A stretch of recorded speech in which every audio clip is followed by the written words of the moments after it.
चलिए हम लोग ध्यान दें, आज के क्लास में हम लोग चलेंगे बहुत महत्वपूर्ण सेक्शन, और सेक्शन का नाम आप लोग जान रहे हैं, महाजनपद काल। महाजनपद काल। चलिए ध्यान दीजिए, महाजनपद थोड़ा सा महत्वपूर्ण सेक्शन है। जिनका महाजनपद ठीक हो गया तो एक क्वेश्चन आपका एंशिएंट से बहुत बढ़िया से बनेगा। हम लोग देखें 600 ईस्वी पूर्व की बात, पहली बार कृषि कार्य में, खेती में लोहा का प्रयोग प्रारंभ हुआ। ये सबसे महत्वपूर्ण लाइन। इसके पहले लोहा आ चुका है। लोहा का नाम उत्तर वैदिक काल के अथर्ववेद में एक नए नाम से है। नाम क्या है? श्याम अयस। अयस मीन्स धातु होता है, श्याम का मतलब श्यामला। आप लोहा देखते हो श्यामला है, काला जैसा, और इसीलिए श्याम अयस लोहा का प्रयोग उत्तर वैदिक काल में ही हो चुका है। लेकिन उत्तर वैदिक काल में लोहा का प्रयोग किस कार्य में हो? युद्ध मैदान में हो। लेकिन हम लोग देखें कि 600 ईस्वी पूर्व में लोहा का प्रयोग कृषि कार्य में हुआ और इससे उत्पादन अधिशेष हुआ। यह सबसे महत्वपूर्ण है। उत्पादन अधिशेष आप लोग समझते हैं?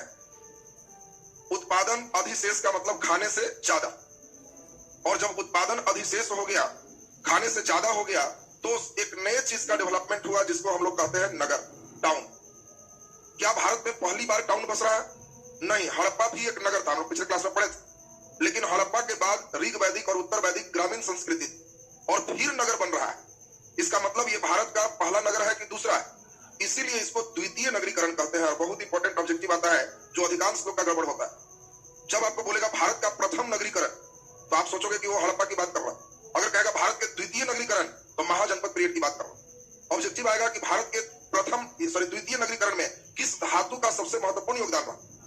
अब लड़के अक्सर धातु देख के तांबा में ही मारता है, क्योंकि रटे रहता है एक सेट में। सबसे पहले मनुष्य ने तांबा का प्रयोग किया, और उसलिए चॉइस ए में वो तांबा ही देता है। द्वितीय नगरीकरण में सबसे महत्वपूर्ण भूमिका थी चॉइस ए तांबा, बी कांसा, सी लोहा, डी सोना और चांदी। तो लड़के दो तीन बात है, या तो तांबा तरफ गया, और नहीं तो नगर उगर देखा तो सोना चांदी के फेर में लग जाता। नगर है भाई, खेल थोड़े है, इसमें सोना उना का लूट हो रहा हो। तो आपको ध्यान रखना है, द्वितीय नगरीकरण में सबसे महत्वपूर्ण योगदान किसका है? लोहा।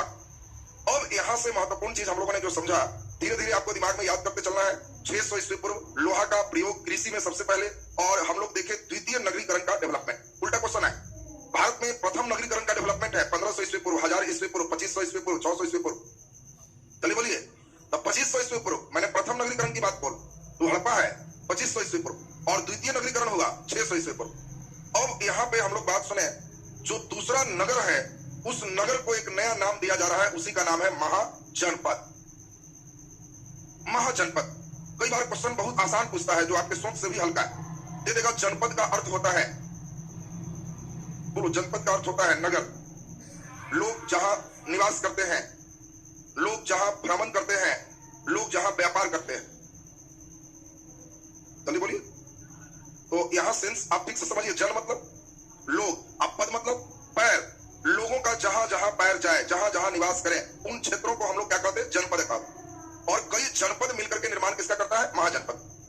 अब एक बहुत बढ़िया क्वेश्चन है, देखिए जहां जहां मोड़ है, हम कोशिश करेंगे कि आप उस पर ध्यान दीजिए, और फिर तब उस पर क्वेश्चन राउंड में आपको लगना चाहिए कि इससे हमको गलती नहीं हो।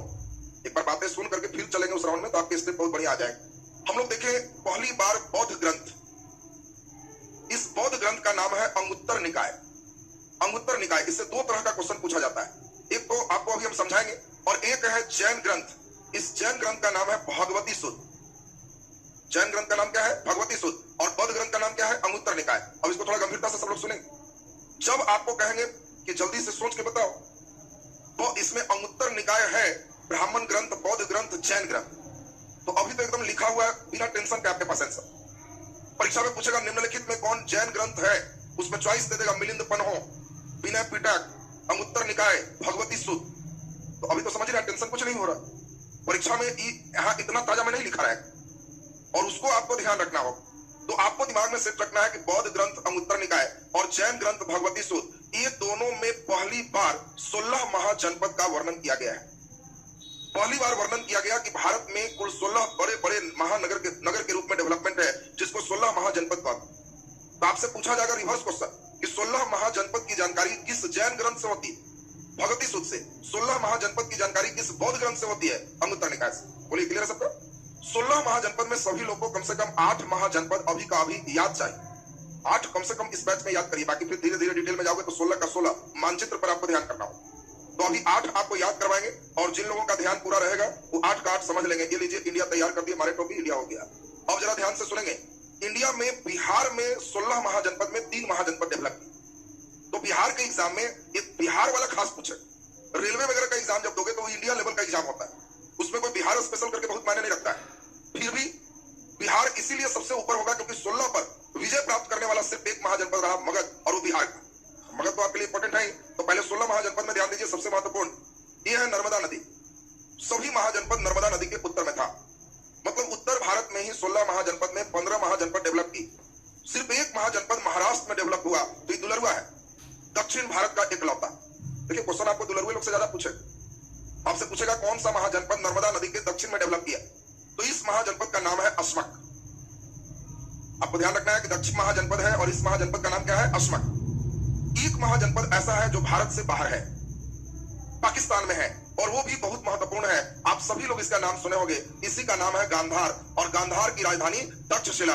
और इससे 2-3 चीज आपके दिमाग में आना चाहिए। आपसे पूछेगा कौन सा विश्वविद्यालय भारत में नहीं है, नालंदा विश्वविद्यालय, विक्रमशिला विश्वविद्यालय, तक्षशिला विश्वविद्यालय। तो आपको ध्यान रखना है कि जब हम बोलेंगे तक्षशिला तो आप कहना कि याद आ गया पाकिस्तान में है, गांधार की राजधानी। तो बोलिए एक महाजनपद इंडिया में नहीं है, दूसरा महाजनपद दक्षिण भारत में है, ये दोनों दिमाग में आ गया सबका। गांधार की राजधानी बोलो तक्षशिला, अस्मक की राजधानी पोतना। जो दुलरुआ लोग हैं उनकी राजधानी पूछी जाएगी, तो बताओ अस्मक की राजधानी पोतना, अस्मक, पोतना, गांधार, तक्षशिला। 3 महाजनपद हमारे बिहार में है। एक जो सबसे ज्यादा डेवलप करेगा इसी का नाम है मगध, और मगध की राजधानी कहां, राजगीर। मगध की राजधानी राजगीर। बिहार में ही भागलपुर और मुंगेर का जो हिस्सा देखते हो बिहार में, ये भागलपुर और मुंगेर के हिस्सा को ही हम लोग अंग महाजनपद के नाम से जानते हैं, जिसकी राजधानी कहां थी, चंपा। अंग की राजधानी चंपा, और अंग का मतलब बिहार का मॉडर्न कौन सा जगह, भागलपुर और मुंगेर का सेक्टर। गंगा पार जब चले जाएंगे तो गंगा पार जहां हाजीपुर अभी देख रहे हो, वहां पे एक बहुत मजबूत महाजनपद डेवलप किया, और इस महाजनपद का नाम है वज्जी।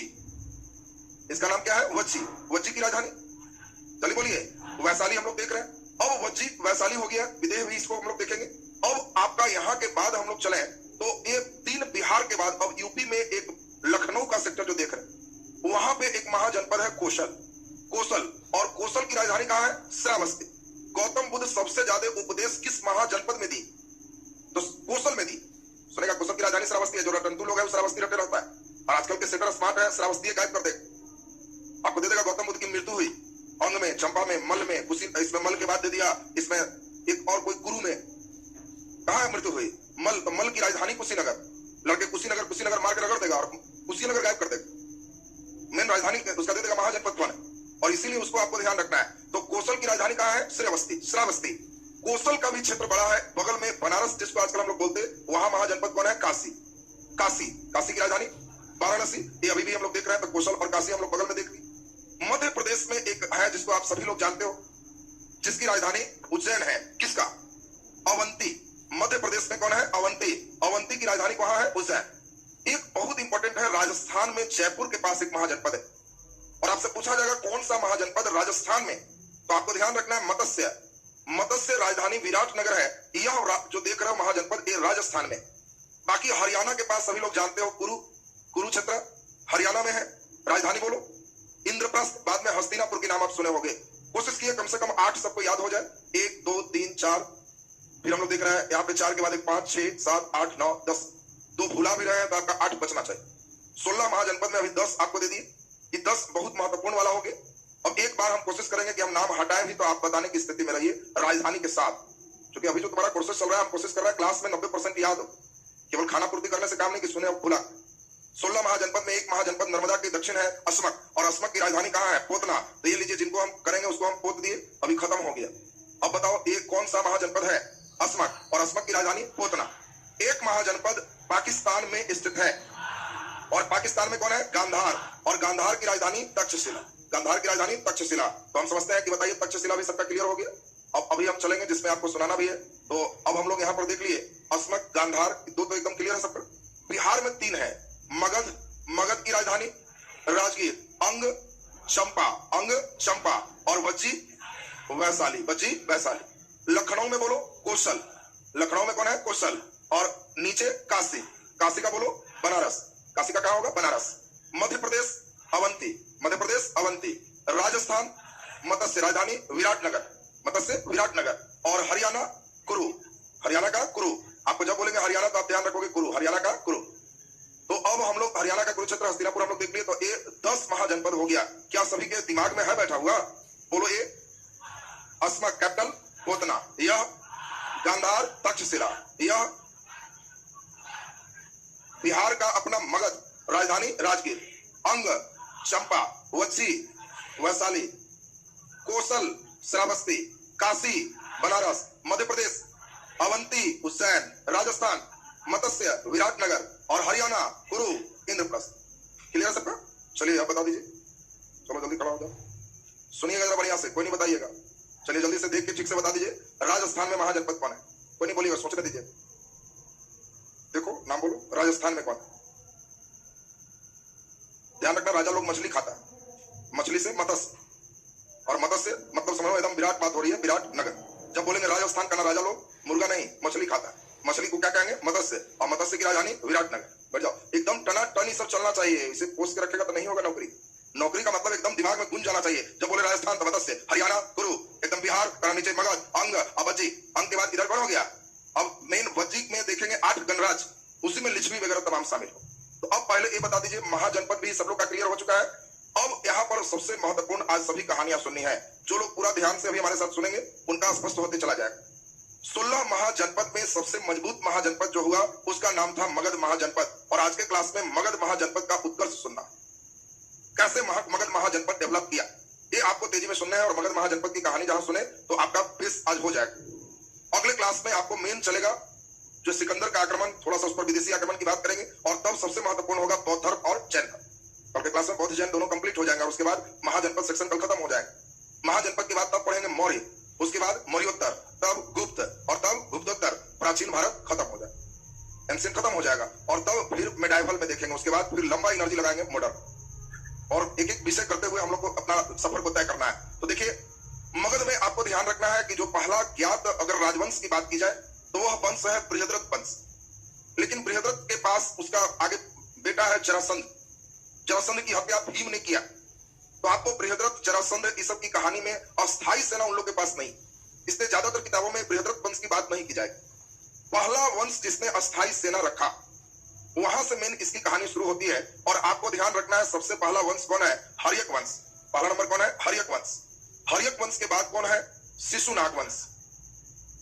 शिशुनाग वंश, और शिशुनाग के बाद कौन हो गया? नंद वंश। नंद वंश।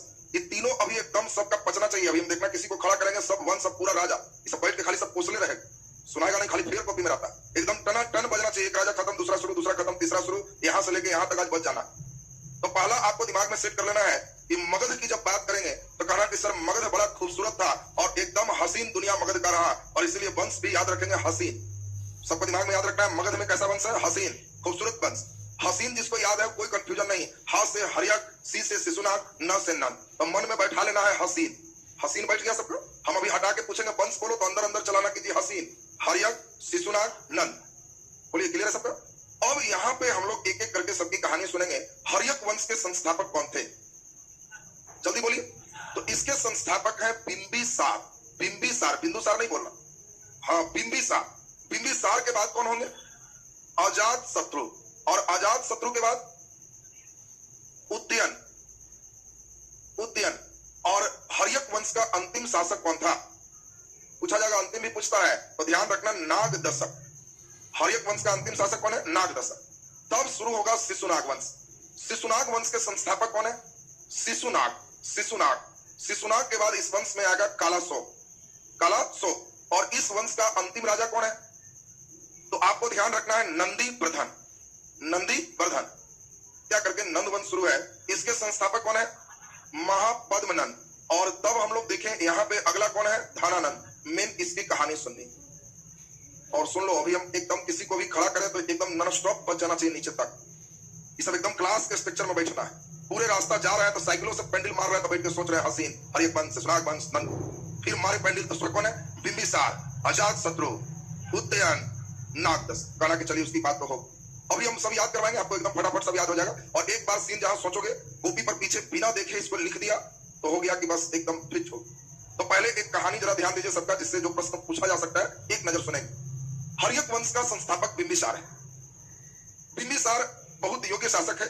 मगध के मान प्रतिष्ठा को इसने काफी बढ़ाया। इसी ने मगध की राजधानी राजगीर को बसाया। राजगीर चारों तरफ तीन तरफ से पहाड़ों से घिरा और एक सुरक्षित राजधानी थी कि किसी को भी मार के चलाए और पहाड़ के बीच में छिप जाए और सेना को पहाड़ पर ऊपर से रख दे कि कोई आएगा तो ऊपर से पत्थर फेंक। तुम कोई आदमी ऊपर छत पर पत्थर रखे हुए है और कोई आएगा तो फेंकना ऊपर, तो कौन चढ़ेगा?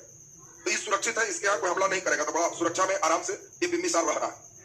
अब यहाँ पे मेन मोड़ समझिए, जिस समय ये देख रहे हो हर्यक वंश की स्थापना बिंबिसार किया, इस समय अगल बगल में 2-3 जगह बड़ा मजबूत था।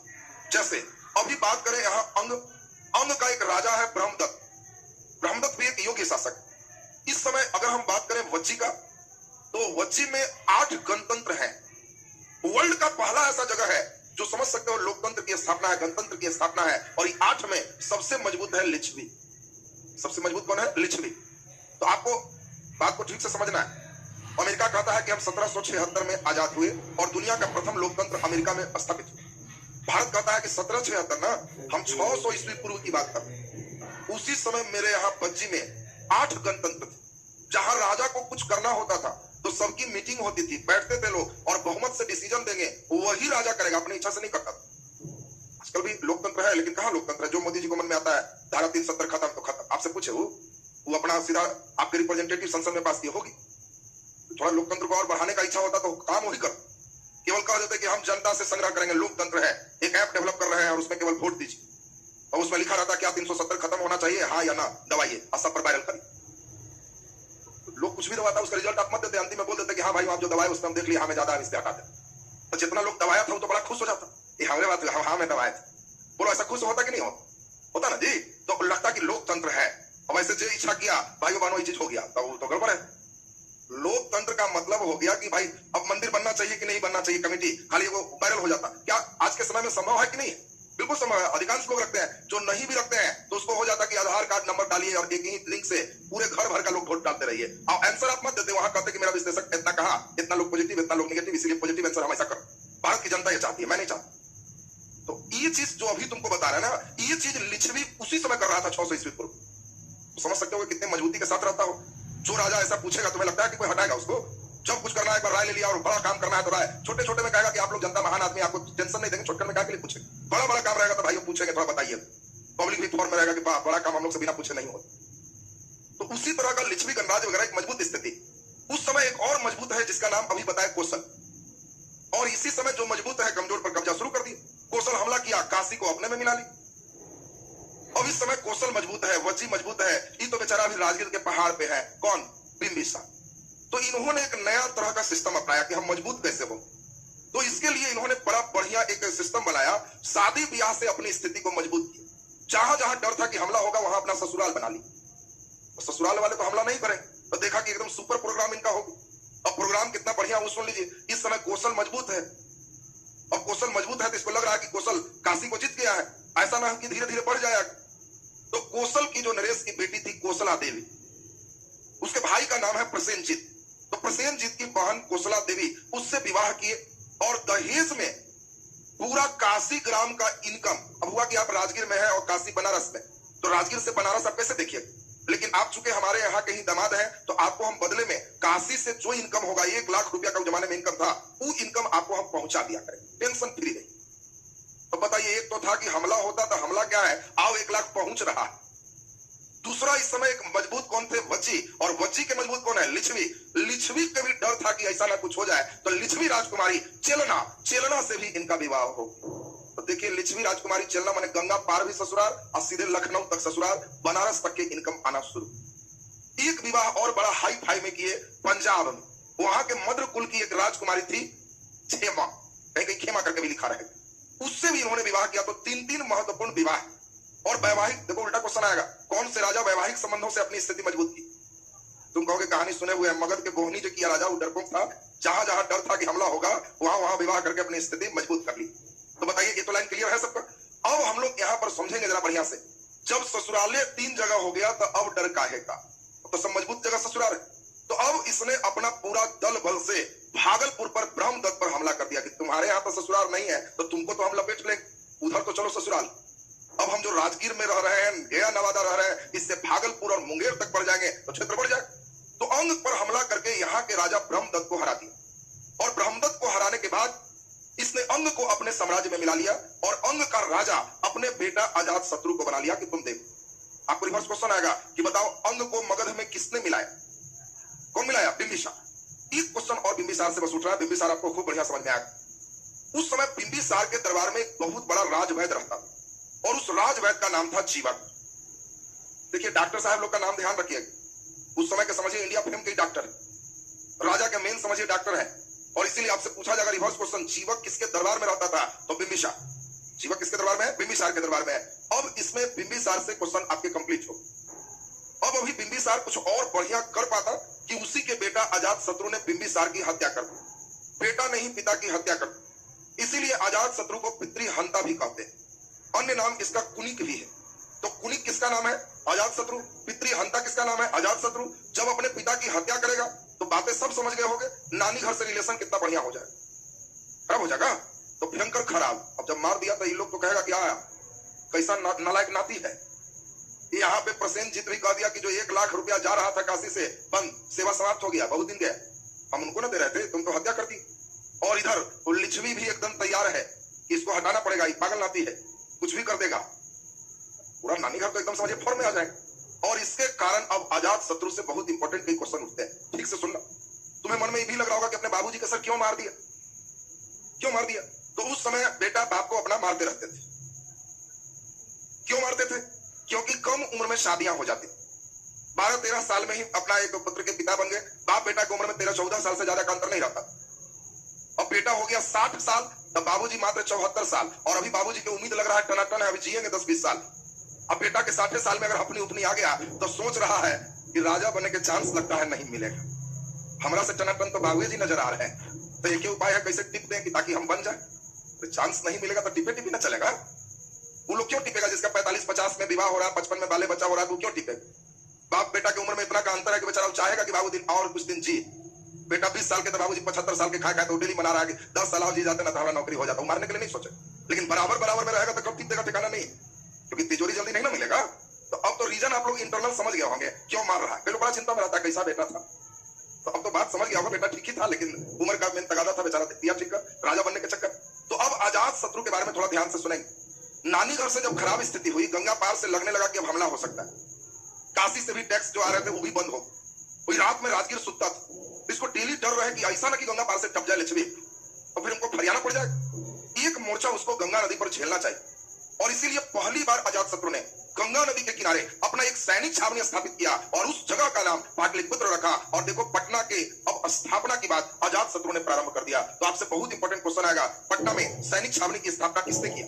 अजात शत्रु। क्यों किया भी बात समझ में आ गई। इसी के समय गौतम बुद्ध की मृत्यु हुई और गौतम बुद्ध की मृत्यु 483 ईस्वी पूर्व हम लोग पढ़ेंगे। और इसीलिए इसके समय पहली बौद्ध संगीति का आयोजन राजगीर में किया। तो आपसे पूछा जाएगा कि किस राजा के समय गौतम बुद्ध की मृत्यु हुई? अजात शत्रु। और एक प्रथम बौद्ध संगीति का आयोजन किया। देखो कई लड़का केवल गौतम बुद्ध को मार के ही छोड़ देता है। गौतम बुद्ध जन्म लिए, गौतम बुद्ध मर गए, परीक्षा कहेगा कि आओ इधर कौन राजा के समय मरे? बहुत घुमा के दे रहा है। तो मरे तो प्रथम बौद्ध की बौद्ध संगीति हुई। आपको ध्यान रखना प्रथम बौद्ध संगीति किसके समय हुआ? अजात शत्रु। इसलिए इसके समय मरे। क्लियर है ना सबका? अब इसने सोच लिया कि जो हो नानी घर से लड़ना होगा, नहीं तो कितना डर के रहेंगे। तो इसने नया टाइप का 2 हथियार बनाया जो उस समय किसी के पास नहीं, रथ मुसल और महाशिला कंटक। अब सोचो गुलेल टाइप का रबर लगाया और राजगीर के पहाड़ पर रहता ही था, कहा सब रथ में रबर लगाओ, अब पूरा पत्थर लोड करो, रथ मुसल महाशिला कंटक। अब वो कहा कि बस जैसे ही सेना आए तो इन्हें 10 किलो का पत्थर फंसा के खींच के आ छोड़। वो पत्थर दूर में जाके कोई सिपाही के माथा पर टन टन चकरा के गिर गया। जितना आसान हो जाए। और इन नए हथियार के कारण ऐसे नहीं जितना, रथ मुसल और महाशिला कंटक के कारण ये अपना मामा को हराया। मामा कौन है? प्रसेनजीत। और प्रसेनजीत को हराया और प्रसेनजीत को तैयार कर लिया कि ठीक है मिलेगा तुमको काशी का 1 लाख कंटिन्यू रहेगा। फिर से कंटिन्यूटी बन गई। और प्रसेनजीत की बेटी वजीरा से इसने विवाह भी किया। तो आपको 2 चीज इंपॉर्टेंट पूछा जाता है। पहला, अजात शत्रु के माता का नाम क्या है कि बहुत लड़के नहीं जानते, क्योंकि इनका 3-3 शादी है। तो बताओ इसके माता कोसला देवी है, इसमें चेलना है कि छेमा है? जल्दी बोलिए। तो इसके माता का नाम बच्ची के चेलना है और इसीलिए चेलना मेन है। यहां तो एकदम समझिए कि ज्यादा फॉर्म में लोग। और इसी के खिलाफ इसने रथ मुसल और महाशिला कंटक का प्रयोग किया और बच्ची को भी हरा दिया। ये इसकी सबसे बड़ी उपलब्धि है। और अजात शत्रु से 4 क्वेश्चन आते हैं, सभी लोग सुन लो। पितृहंता या कुनिक कहते हैं, दूसरा सबसे इंपॉर्टेंट हुआ कि इसने रथ, मुसल और महाशिलाकंटक जैसे नए हथियार का प्रयोग कर करके और उसने कौशल को और वज्जी को हराया। तीसरा बहुत इंपॉर्टेंट हो गया, पटना में सैनिक छावनी की पहली स्थापना इसी ने की। अगला एकमात्र इंपॉर्टेंट हो गया जिसको आप अभी सुन चुके, इसी के समय गौतम बुद्ध की मृत्यु हुई और पहली बौद्ध संगीति का आयोजन राजगीर में किया गया। क्या चारों लाइन स्पष्ट है सबका? उद्यान की बात करें तो तेजी में समझेंगे। उद्यान क्या किया, ये देखा कि तो रात में हम राजगीर क्यों रहे, पटना ही रहेंगे तो अच्छा है, और इसीलिए इसने पहला ऐसा शासक है उदयन जो अपनी राजधानी राजगीर से पटना किया और पाटलिपुत्र शहर की स्थापना की। दो बातें हैं, दोनों बात ध्यान से सुनोगे तो आंसर आ जाएगा। पाटलिपुत्र में सैनिक छावनी की स्थापना कौन किया? अजातशत्रु। पाटलिपुत्र शहर की स्थापना किसने किया? उदयन। पाटलिपुत्र की स्थापना किसने किया? तो अजातशत्रु। शहर में उदयन है, पाटलिपुत्र की स्थापना ये करने वाला कौन है? अजातशत्रु। और अगला सबसे महत्वपूर्ण क्वेश्चन है, ये अक्सर लड़के गलती करते क्योंकि सेटर जो है ना एक इससे भी ऊपर चढ़ता है। पाटलिपुत्र शहर की स्थापना किन दो नदियों के संगम पर हुआ? चॉइस सुन लो, गंगा और गंडक, गंगा और पुनपुन, गंगा और सोन। सोच लो बढ़िया से, पाटलिपुत्र शहर की स्थापना किन दो नदियों के संगम पर हुआ? तो गंगा और पुनपुन कहेंगे तो फतुहा में, फतुहा के पास पुनपुन गंगा में मिल जाती। गंगा और सोन कहेंगे तो दानापुर के पास सोन गंगा में मिल जाती। गंगा और गंडक कहेंगे तो हाजीपुर के पास गंगा में गंडक मिलती। तीनों गंगा में यहीं पर मिल रही, एक फतुहा, एक दानापुर, एक हाजीपुर। अब तुम बताओ जो पाटलिपुत्र शहर पहली बार बसा वो कहां पे हो? फतुहा, हाजीपुर की दानापुर के पास? तो दानापुर के पास मेन हिस्सा है जो बढ़ते चला गया, इसलिए आंसर है गंगा और सोन। दिमाग में सेट रखना, गंगा और सोन बहुत इंपॉर्टेंट, यहां से पाटलिपुत्र शहर से भी क्वेश्चन होता है। और लास्ट, हर्यक वंश के अंतिम राजा कौन है? नागदशक। और नागदशक की हत्या कौन किया? शिशुनाग, शिशुनाग ने। अब शिशुनाग से अभी सबसे दो क्वेश्चन बनते हैं, ज्यादा नहीं, सिर्फ सुन लीजिए एक बार तो तुरंत आपका कंप्लीट हो जाए। शिशुनाग में दो प्रश्न बनते हैं, उसको ठीक से सुनेंगे। यह शिशुनाग वंश का संस्थापक है। ये पहला राजा है जो अवंती को भी मगध के क्षेत्र में मिलाया और सभी क्षेत्र को इधर जीत गए। अवंती को भी इसने मिला ली, और अवंती मतलब मध्य प्रदेश तक का हिस्सा इसने मिला ली। और इसीलिए अब इसको लगने लगा कि पटना में रहना ठीक नहीं है, इधर हम सेफ है, हमला इधर नहीं होगा, इधर से हो। इसलिए क्यों नहीं रात में गंगा पार ही रहे, ताकि जिधर हमला करना है डायरेक्ट करें फिर चले। उस समय गांधी से तो पुल तो था नहीं, उस समय गंगा टपना उतने सिपाही को लेकर बहुत टफ काम। तो इसीलिए शिशुनाग ने अपनी राजधानी को पटना से हटाकर वैशाली बसाया। देखिए राजधानी में आपको क्वेश्चन आएगा, सबसे पहले राजगीर राजधानी, बिंबिसार, राजगीर से पटना, उद्यान, उद्यान, पटना राजधानी कौन लाया? उद्यान। पटना से वैशाली, शिशुनाग, पटना से वैशाली, शिशुनाग। अब इसमें हम लोग देखें शिशुनाग से सिर्फ 3 क्वेश्चन है। शिशुनाग वंश का संस्थापक है, अवंती को मगध के साम्राज्य में मिलाया और इसने अपना राजधानी को पाटलिपुत्र से वैशाली स्थानांतरित किया। बोलो तीनों बातें एकदम क्लियर है सबका? अगला नंबर इंपॉर्टेंट हम लोग देखें, इसके वंश में एक है कालाशोक, इसी को काक वर्ण के नाम से जानते हैं। काक वर्ण माने कौवा के वर्ण, कौवा के रंग, यानी काला था। कोई लड़का काला है तुम कहेगा काक वर्ण का मतलब कौवा का रंग हो। इसके समय द्वितीय बौद्ध संगीति का आयोजन वैशाली में हुआ, बहुत इंपॉर्टेंट है। द्वितीय बौद्ध संगीति का आयोजन कालाशोक के समय कहां हुआ? वैशाली। और तीसरा इसका सबसे इंपॉर्टेंट है, इसने फिर से अपनी राजधानी को वैशाली से पाटलिपुत्र लाया। गंगा पार रहना सुरक्षित नहीं है, गंगा यही पार ठीक, तो उसी के वंश में फिर से वैशाली से पाटलिपुत्र कैपिटल आ गया। और इस वंश का अंतिम राजा कौन है? नंदीवर्धन। अंतिम कौन है? नंदीवर्धन। और नंदीवर्धन को हत्या कौन किया? महापद्मनंद। और महापद्मनंद नंद वंश का संस्थापक है। यहां अब डिटेल से 2 मिनट सुन लीजिए। महापद्मनंद पहला राजा है जो गैर क्षत्रिय है, इसके पहले सब क्षत्रिय। ये पहला राजा है जो गैर क्षत्रिय है और सबसे मजबूत ये पहला राजा है, क्योंकि ये देखते देखते सबको लपेट दी। कश्मीर के नीचे तक का हिस्सा जीत गया, भारी भरकम सेना का ही स्वामी था। इसके कारण महापद्मनंद को उग्रसेन कहा गया। उग्रसेन का मतलब होता है भारी भरकम सेना का हेड, उसको उग्रसेन कहा। इसने जब सबको मारा तो एक उपाधि लिया, सर्व छत्रांक नाशक, सभी क्षत्रियों का नाश करने वाला। क्योंकि क्षत्रिय था नहीं तो कहा कि जितना क्षत्रिय है सबके हम सरिया दिए, हम सर्व छत्रांक नाशक। तो महापद्मनंद की उपाधि आपसे पूछा जाएगा कौन सा राजा ने सर्व छत्रांक नाशक की उपाधि लिया? महापद्मनंद। एकराट की उपाधि धारण किया कि पूरे उत्तर भारत के हम राजा हैं। और यहां पर हम लोग देखें इसकी उपाधियों से आपको प्रश्न आता है। ये बहुत प्रतापी राजा है और इस वंश का अंतिम राजा है धनानंद। धनानंद के बारे में कहा जाता है कि ये धनानंद जब यहाँ राजा था तो इससे जनता तबाह हो गई, क्योंकि ये 64 प्रकार के टैक्स लगाया था। एक दो टैक्स नहीं है, 64 प्रकार का टैक्स। कुछ करने जाइए तो टैक्स लगे।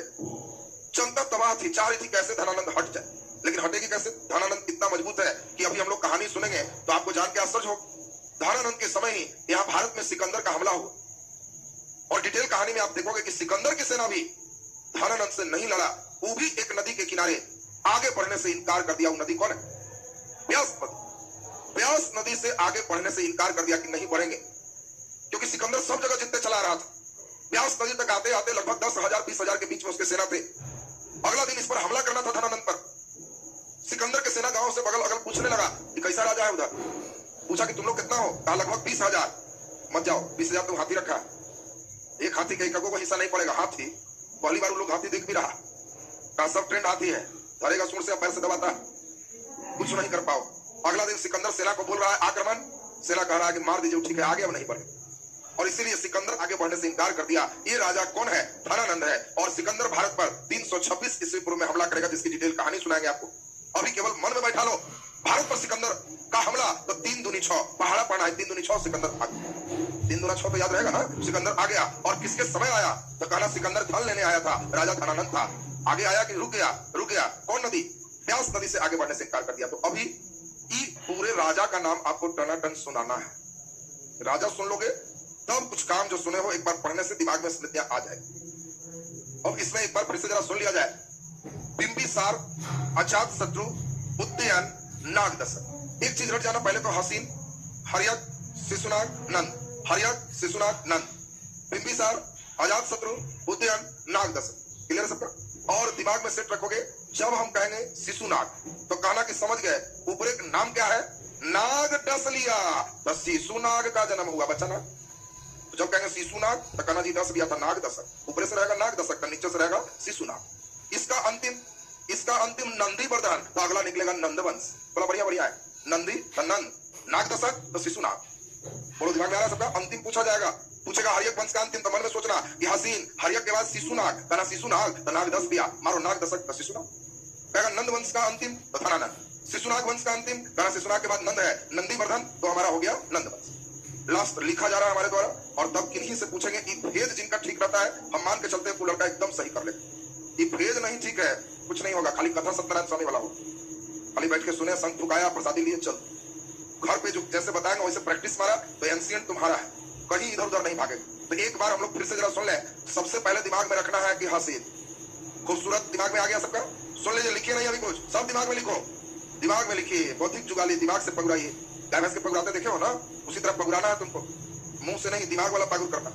जब एकांत में बैठ गए तो निकाले ही वाला के निकालो हसीन, और हसीन निकाले तो बोलो हा से हर्यक वंश। Very good. हर्यक के बाद शिशुनाग वंश, बहुत अच्छी बात। शिशुनाग वंश के बाद नंद वंश। पहले ये बताओ, ये तीनों एकदम ठीक हो गया है।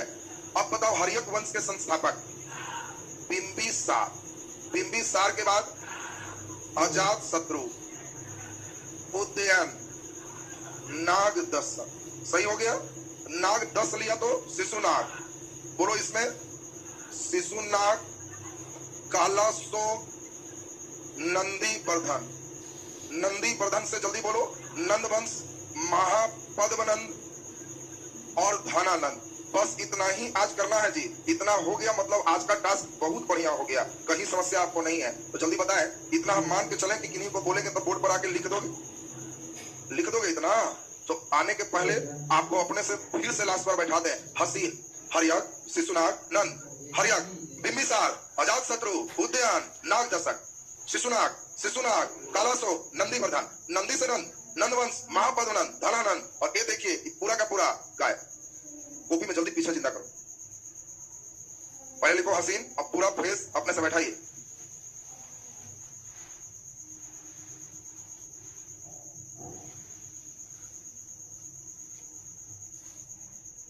बहुत बढ़िया, आप लोग समझ रहे हैं। ये स्पीड रह गया तो हिस्ट्री एकदम एक क्वेश्चन में नहीं छूटना है, बचाते चलना है, पच जाना चाहिए। डेली लगे कि ना आज जो है कुछ दिमाग में आ गया एकदम हमारा, ठीक हो।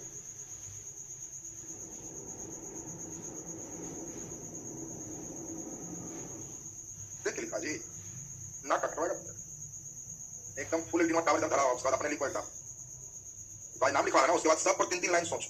इतना घर में एक बार रीडिंग मार के सोचने लग गया, हो गया ज्वाइनिंग लेटर तुम्हारा। लिखिए साहब, वाह वेरी गुड, बहुत अच्छी बात, बहुत बढ़िया। देखिए हम लोग यहाँ पे आज हर्यक वंश, शिशुनाग वंश, नंद वंश पूरे लिख चुके। अब बताओ इसमें 5 क्वेश्चन पूछे, मुझे उम्मीद है कि सब लोग मिलकर पार लगा दो। जल्दी जल्दी बताइए। पहला क्वेश्चन, किस राजा ने वैवाहिक संबंधों से अपनी स्थिति मजबूत किया? बिंबिसार एकदम पक्का सही होगी। बिंबिसार के दरबार में राजवैद्य कौन था?